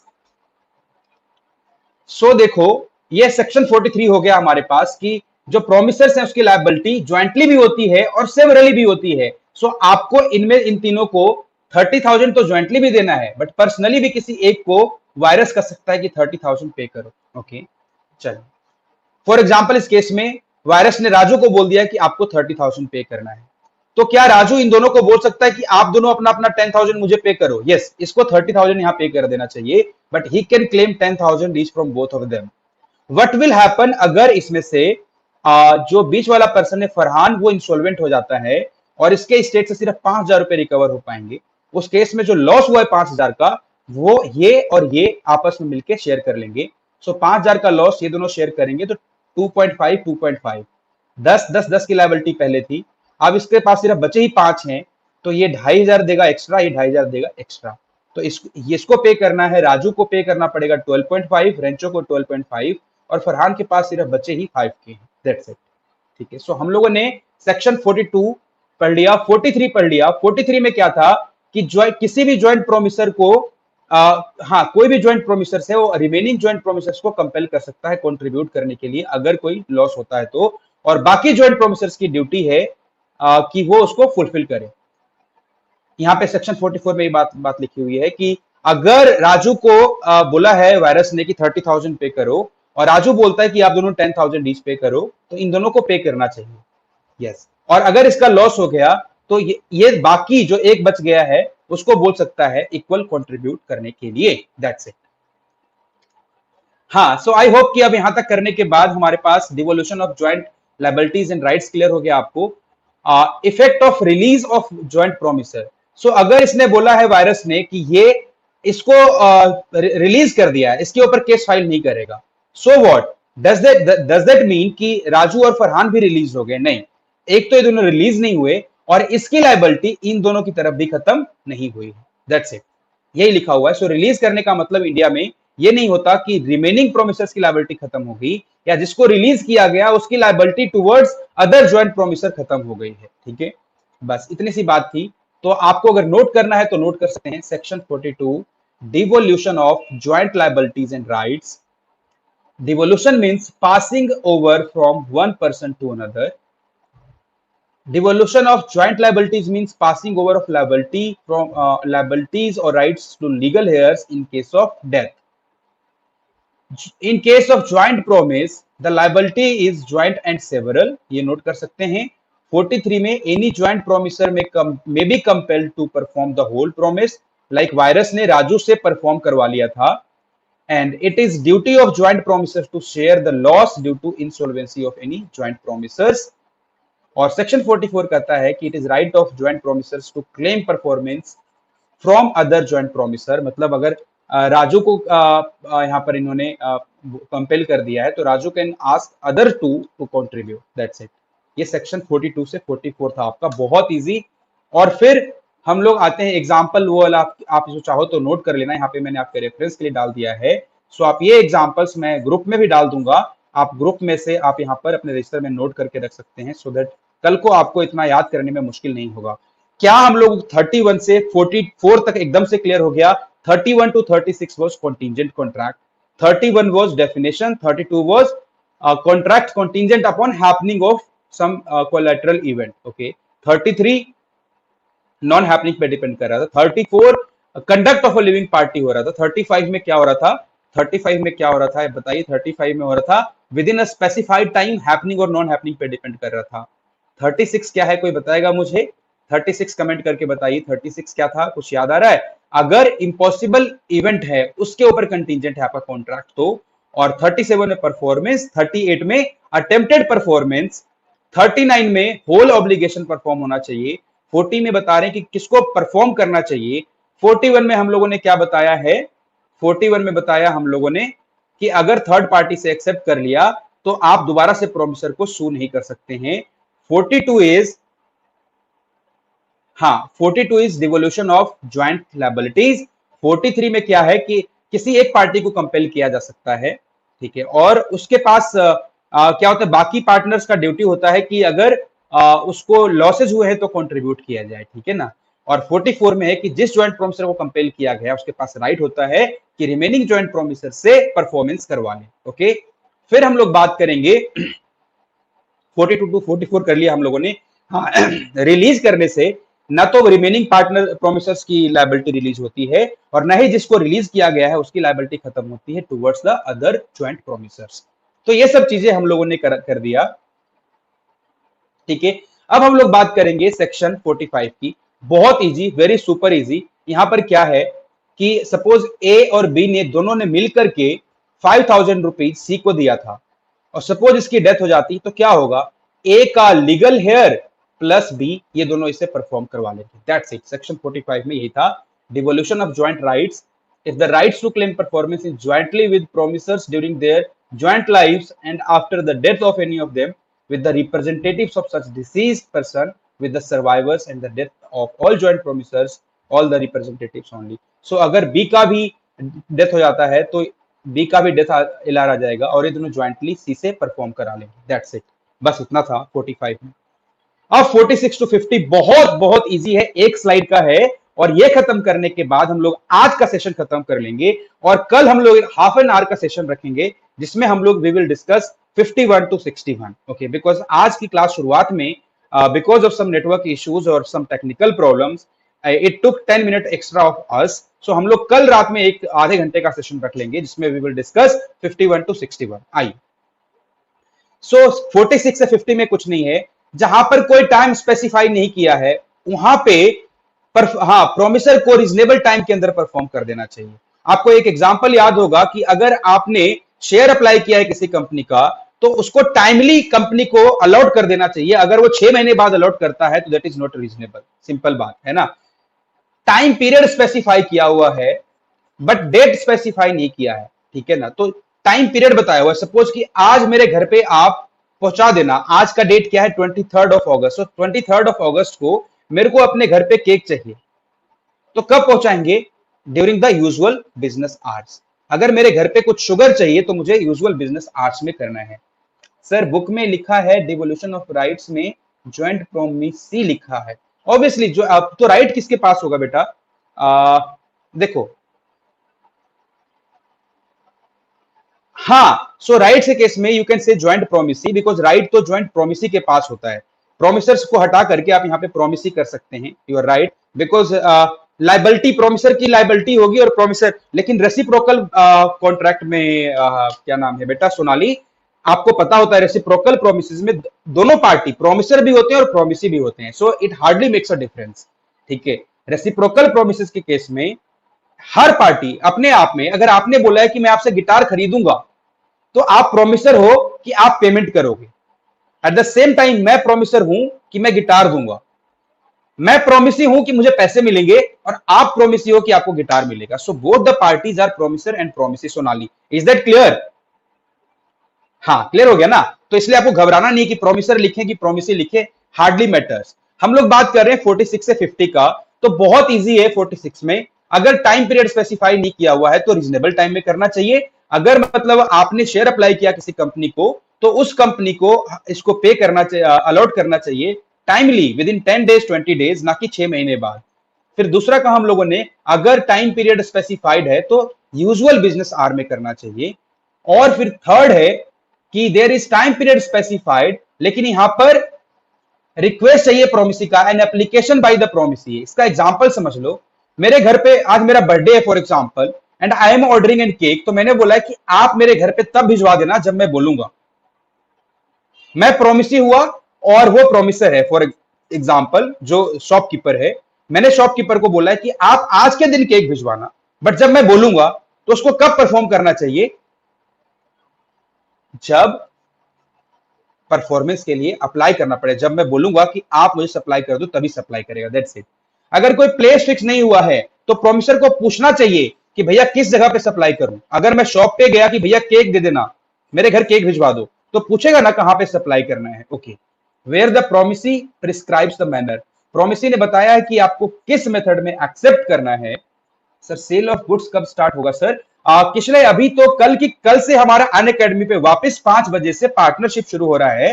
Partnership will take some time, उसके बाद पार्टनरशिप के बाद 2 क्लास में एलएलपी खत्म होगा और फिर हम लोग सेल्स ऑफ गुड्स एक्ट करेंगे। हम लोग पार्टनरशिप पहले खत्म करेंगे फिर शोगा करेंगे। वहां पे ये आज एक्चुअली रिवीजन क्लास है and I think that you are new here, तो आपको थोड़ा काफी हैवी लग रहा होगा कि सब क्या हो रहा है। हम लोगों ने काफी क्लासेस लगा करके इसको बहुत डिटेल में समझा हुआ है पास्ट में। हाँ, आप वहां पे अन अकेडमी वाले पे आ जाइएगा। पार्टनरशिप हम लोग बहुत डिटेल में आराम से पढ़ेंगे और हर एक टॉपिक के ऊपर वहां पे एमसीक्यू करते हैं हम लोग, वहां पे ट्रू फॉल्स करते हैं, वहां पे केस स्टडीज करते हैं और डिस्क्रिप्टिव आंसर्स लिखना सिखाते हैं आपको। हाँ, सो हमारा आज का लास्ट सेक्शन है सेक्शन 50, जहां पर प्रोमिसी ने मैनर बताया हुआ है कि किस मैनर में परफॉर्म करना है, तो प्रोमिसर को उसी मैनर में और उसी टाइम में परफॉर्म करना होगा, दैट्स इट। सो हमारे पास आज हम लोगों ने पढ़ लिया है सेक्शन 31 से लेके 50 तक और बहुत ही इजी था 30 टू 50, 31 टू 50। उसमें क्या क्या हो रहा था? 31 था कॉन्ट्रैक्ट, कॉन्टिंजेंट कॉन्ट्रैक्ट का डेफिनेशन, यस। 32 था हैपनिंग पे डिपेंड कर रहा था, 33 नॉन हैपनिंग पे, 34 क्या था? कंडक्ट ऑफ लिविंग पर्सन के ऊपर था, 35 में हैपनिंग और non happening within a fix time था, 36 में contingent upon happening of an impossible event था। फिर अन अकेडमी को सब्सक्राइब करने के लिए पैसा लगता है? नहीं है किसले, कोई पैसा नहीं लगता है। स्पेशल क्लासेस फ्री होती है और मैं पूरा कोर्स अन अकेडमी पे फ्री क्लासेस में कवर करा रहा हूं। मेरे प्रोफाइल का लिंक डिस्क्रिप्शन में दिया हुआ है, आप डिस्क्रिप्शन से मेरे प्रोफाइल को फॉलो कर लीजिएगा। आपको सारे लेक्चर कॉन्ट्रैक्ट एक्ट के वहां पे डिटेल्ड वाले दिख जाएंगे, साथ में ही आप वहां से सारे नोट्स डाउनलोड कर सकते हो जो मैंने क्लासेस के अंदर पढ़ाया हुआ है। ओके, हाँ। फिर हम लोग बात करते हैं परफॉर्मेंस ऑफ कॉन्ट्रैक्ट का। वहां पे हम लोगों ने आज क्या पढ़ लिया? 37 में परफॉर्मेंस का डेफिनेशन था, 38 में बताया हुआ था अटेम्प्टेड परफॉर्मेंस, 39 में कहा था कि होल ऑब्लिगेशन परफॉर्म होना चाहिए, 40 में क्या बोला हुआ था किसको परफॉर्म करना है, 41 में कहा हुआ था कि अगर थर्ड पार्टी से परफॉर्मेंस एक्सेप्ट कर ली तो प्रोमिसर को दोबारा सू नहीं करोगे। 42 क्या कह रहा था? 42 था डिवोल्यूशन ऑफ ज्वाइंट लायबिलिटीज। 43 में था कि किसी एक प्रोमिसर को कंपेल किया जा सकता है to perform the entire performance. 44 पढ़ लिया हम लोगों ने। 44 में क्या था कि दूसरे पार्टनर्स का राइट है कि जिसको कंपेल किया गया है वो बाकी पार्टनर से कंट्रीब्यूट करवा ले, ठीक है। 45 में क्या था हमारे पास? 45 आ गया था। 45 में क्या पढ़ा हम लोगों ने?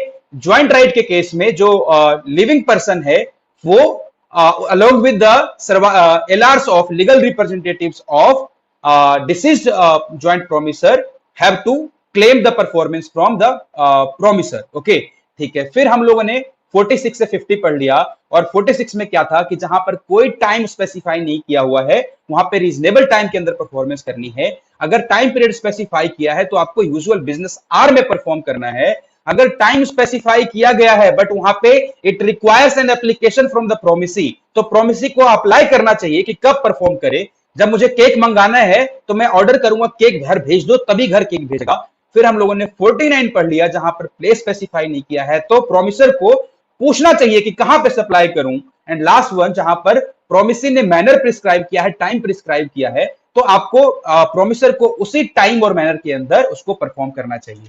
सो I will end the class today here. If you want हम लोग कल दोबारा से एक छोटा सा आधे घंटे का लाइव रख लेंगे बिकॉज आज की क्लास में स्टार्ट के अंदर थोड़ा सा टेक्निकल इश्यूज था and we are new to the YouTube live. Unacademy पे आप लोगों ने इतना प्यार दिया है that I am already ranking under top 40 यहाँ पे because we are new to YouTube, तो थोड़ा सा होता है कि आज की क्लास में थोड़ा सा इनिशियली हमारा थोड़ा सा टाइम वेस्ट हो गया।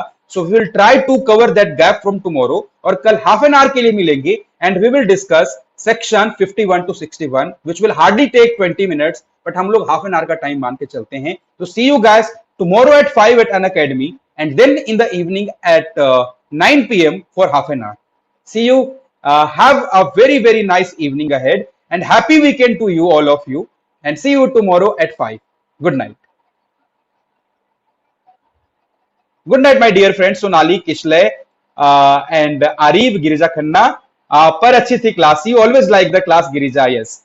So that's the benefit because हम सभी लोग bye bye Girija, bye Sonali, bye Kishlay, bye everyone. See you tomorrow at 5. Okay.